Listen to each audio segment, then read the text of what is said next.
আমি যতটুকু জানি, সুশৃঙ্খলতার স্বীকৃতি স্বরূপ পিজিআর চলতি বছর ন্যাশনাল স্ট্যান্ডার্ড পুরস্কারের জন্য মনোনীত হয়েছে।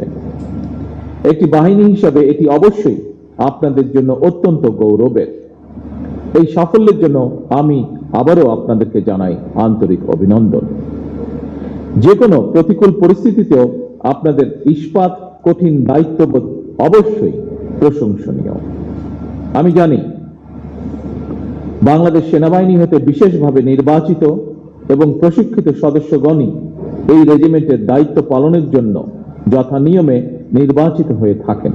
অর্থাৎ প্রেসিডেন্ট গার্ড রেজিমেন্ট সেনাবাহিনীর অধীনেই একটি বিশেষায়িত প্রতিষ্ঠান।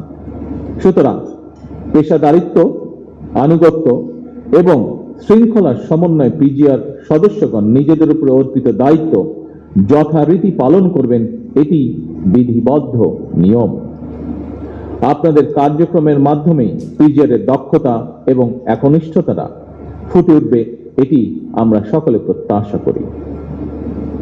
পিজিআর সদস্যগণ, আপনারা যেহেতু সবাই সেনাবাহিনীর বিভিন্ন পর্যায়ের কর্মকর্তা এবং সদস্য, ফলে আপনারাও সবাই বিশেষভাবে প্রশিক্ষিত, যা আপনাদের এই রেজিমেন্টকে আরো দক্ষ, আত্মবিশ্বাসী এবং গৌরবান্বিত করেছে বলে আমি দৃঢ়ভাবে বিশ্বাস করি। একটি দেশের সশস্ত্র বাহিনী দেশ এবং জনগণের সাহস এবং গৌরবের প্রতীক। 1971 সালের মহান মুক্তিযুদ্ধে সশস্ত্র বাহিনীর সাহসী ভূমিকা সেনাবাহিনীকে বাংলাদেশের গৌরবময় ইতিহাসের সঙ্গে অবিচ্ছিন্ন এবং অঙ্গাঙ্গিভাবে জড়িয়ে ফেলেছে। উপস্থিত গার্ড সদস্যবৃন্দ, যে কোনো বাহিনীর সামনে প্রচলিত চ্যালেঞ্জের বাইরেও বর্তমানে আর্থসামাজিক, ভূ রাজনৈতিক পরিস্থিতি এবং তথ্য প্রযুক্তির অবাধ বিকাশের ফলে বহুমাত্রিক নিরাপত্তা চ্যালেঞ্জ তৈরি হয়েছে।